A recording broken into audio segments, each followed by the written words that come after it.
Good morning, everyone. Thank you, Zina. I think the thing with Zina and I is we've worked together twice and I keep losing her, so something says more about me, I think, than her. Great to be here and thank you very much for the opportunity. As you have heard already from Minister Macleay, India and New Zealand have a rich shared history, being democratic countries, part of the Commonwealth, and our love of sport. What I'm going to focus on over the next few minutes is, really New Zealand's engagement with India through international education, and it will also pick up some of the comments that have been made by the High Commissioner as well. And also, can I say thank you to you for just giving us the insights on some of the changes that are going on in India, which just creates opportunities for New Zealand. So let me just set the context, because there have been a lot of numbers already mentioned today. For New Zealand in 2016, there were more than 28,000 Indian students studying in New Zealand, and this makes India the second largest student recruitment market and values that part of our economy at $731 million. So it is a significant economic pillar for us and an amazing contribution to our country. Students choose New Zealand for a multitude of reasons. They include the high quality of our universities, our safe and welcoming environment, and the world-class technical and specialist programs offered by institutes of technology and private providers.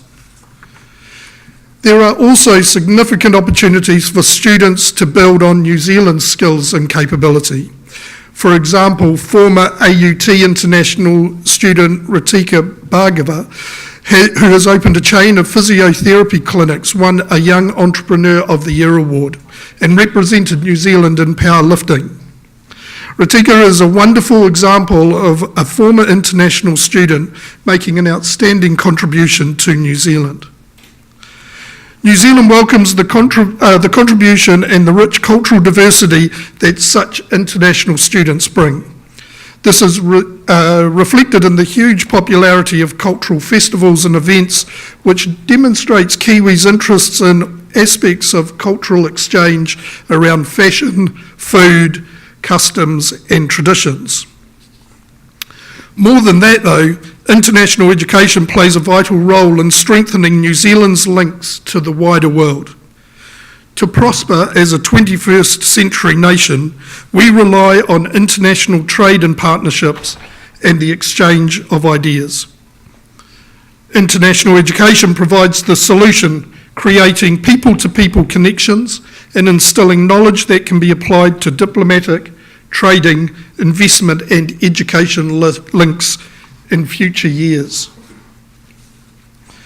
Education New Zealand plays a key role in promoting New Zealand education to Indian students and in helping our industry to ensure that India is a sustainable recruitment market.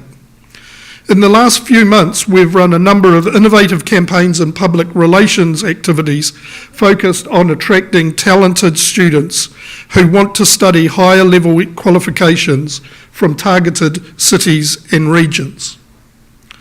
But before I talk about those exciting changes, I do want to talk about how we've addressed the challenges of growth in Indian student numbers here in New Zealand over the past 12 months.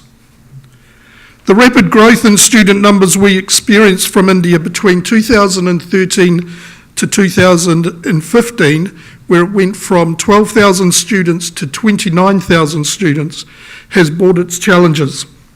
We've faced issues of visa fraud, as well as issues of poor provider quality and concerns around student wellbeing here in New Zealand. All of these have been well documented in the media. So what has the New Zealand government done? In response, the government has tightened the regulatory settings around English language testing. Immigration New Zealand has added greater levels of scrutiny to its visa processing. The New Zealand Qualifications Authority has taken strong regulatory action against a small handful of private providers and assisted the transfer of international students, many of them Indian nationals, to other higher quality providers. Some former students have been required to return home to India. Meanwhile, a huge amount of work has gone into improving the international student experience. Our Minister, Paul Goldsmith, launched the International Student Wellbeing Strategy in late June. This strategy sets out focus areas for government and is designed to protect and enhance New Zealand's reputation as a safe and welcoming study destination. The focus areas are based on consultation with students about what would make the biggest difference to their experience in New Zealand. And those focus areas are economic well-being, quality of education, health and welfare, and social inclusion. And already we're seeing a lot of excellent work happening in this area, particularly here in Auckland, led by the Auckland Agencies Group. These necessary changes have been complemented by a determined focus to position New Zealand as a premier education destination and attract high-quality students. Through the New Zealand Excellence Awards, an initiative between ourselves and all 8 New Zealand universities, 31 talented Indian students received scholarships this year to pursue business, fashion, and STEM-related study here in New Zealand. This scheme attracted applications from 5 key cities, as well as smaller regions like Pune and Kochi. We have also partnered with prestigious Indian universities and institutions, supporting a Kiwi Mastermind series at top-tier Indian institutes of technology and universities. These initiatives have been incorporated into a campaign aimed at attracting Indian students to study at level 7 and above in New Zealand.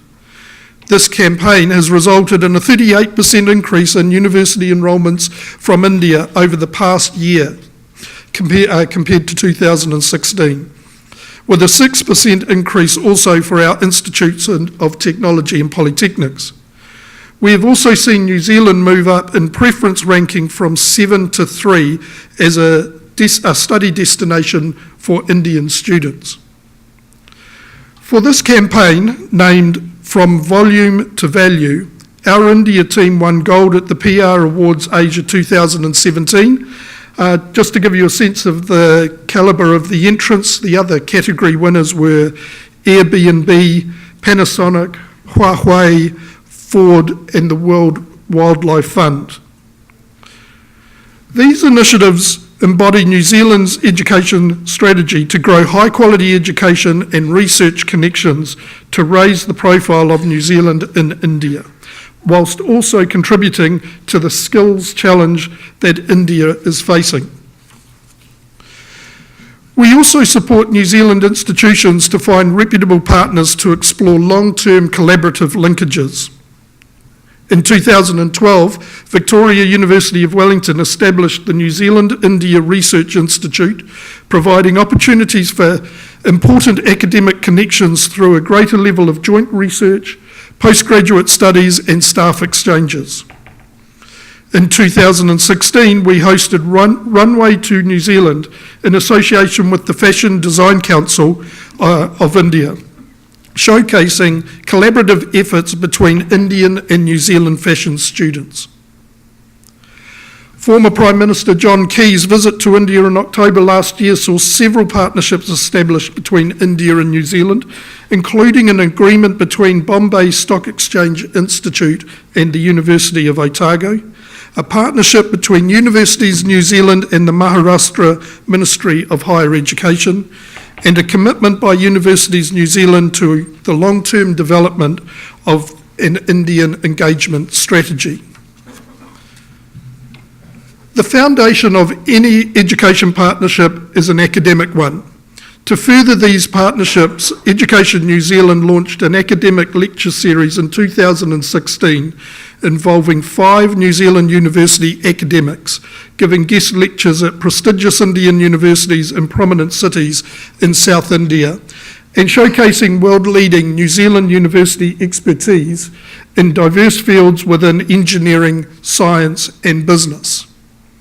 And I'm pleased to say today that the 2017 academic lecture series has more than doubled in size, and I look forward to our New Zealand academics showcasing the best of our New Zealand education system in the coming months across India.